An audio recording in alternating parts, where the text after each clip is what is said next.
I want to ask you about another big Trump story, which is an international incident he's created with Italy, with Giorgia Meloni. This is really fascinating. So I think the context of this, and maybe you can fill us in here, which is that at a certain point when his war that he did not inform allies was going to start or try to bring in started going very sideways because Iran controlled the Strait, he got very angry at the Europeans for not coming to rescue his hide, and that included the Italians. Is that basically the context here? Yes. No, I mean, he and, Pete Hegseth, the Secretary of Defense /War, has been running point on this, that the NATO allies yet again have not held up their end of the bargain by coming to, save our butts. Despite the fact that this war had obviously nothing to do with Europe, they were all very surprised. It was a huge disaster. They're bearing the cost as well.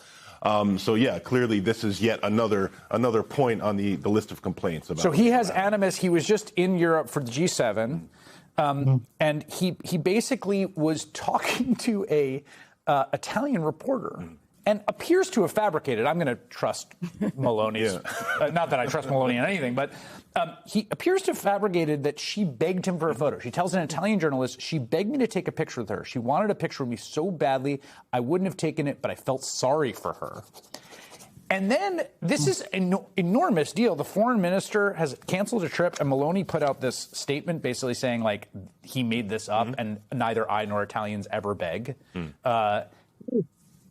What do you make of this? Right, no, she recorded a video of her talking to camera to say some of these things. I mean, this is a big deal.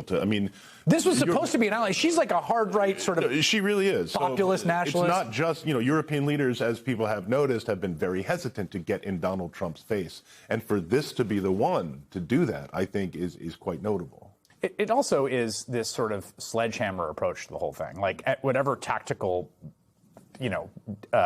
deftness that he can sometimes display in American politics. He really does seem to be on his own. I want to ask also about one of the other revelations from this new book, the Haberman and Swan book by your New York Times colleagues. April, this one really jumped out at me. This is him in the book talking about Pete Hegseth, when he was possibly going to be voted down over the sexual assault allegations that he denied, though he did settle, we should note, the woman that said that he raped her at a conference while she was there with her husband and children. He denies that, but settled with her. That Trump briefly considered replacing him with Governor Ron DeSantis of Florida. And this is the phrase that haunted me as someone who's been covering him for 11 years. We need plot twists, Trump told a startled ally before dropping the thought. That seems as revelatory of his MO as any bit of reporting I've read about Donald Trump in the last decade.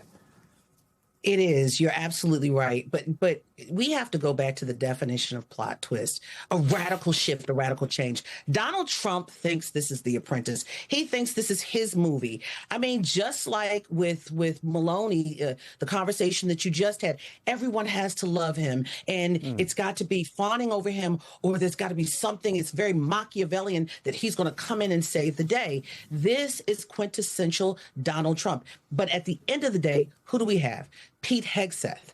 Pete Hegseth, who was once the Secretary of Defense, but now the Secretary of War. Yes. So at the end of the day, he wants to keep people enthralled in this. He believes that he has to be a president who entertains, not necessarily leads, but he wants to entertain. That's not what the American people want, particularly when you've got, again, foreign leaders upset, national security at issue.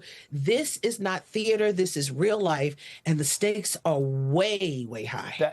That is the thing that's so mind-boggling to me, is how little the stakes seem to bother him. Just even at a human level. Like, I get stressed out just thinking about, like, sending someone to battle to die. It was just like the knot I would get in my stomach. Like, he just doesn't care at all. Right, and that's a superpower. That right? is it. Because, I mean, it's just when you read this book and you talk and you see other people kind of, just kind of marveling at his risk tolerance. Yes, that's it. That is it. It's because if you really don't care, and if you really think that, like, you can can spin or maneuver your way out of anything. And you actually, I mean, because it's not as if he says, it's also rational. Look at his life. Right. He's always saying everything's going to come out fine. It always does, which is true for him. It's true for him, right? It's not true for the 13 U.S. service members who died and the 160 schoolgirls in Iran who got blown to smithereens by American weapons and the thousands of others who've died and the people whose buildings in Lebanon. I mean, this is the way it works. It works out for him. Right, it does. And in national security, in war, this is referred to as escalatory dominance.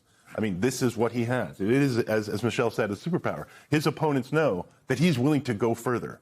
Right. Whatever they do in response, he will escalate another step because he doesn't care. Although he sort of met his match with Iran. Well, and the other thing, I've read about half of this book, and you see his dealing with China with the tariff war. Yeah. And it was something similar where he thought that he could push everyone around. I think he had like 145% tariff on China at one point. And then they said, OK, we're cutting off rare earth metals.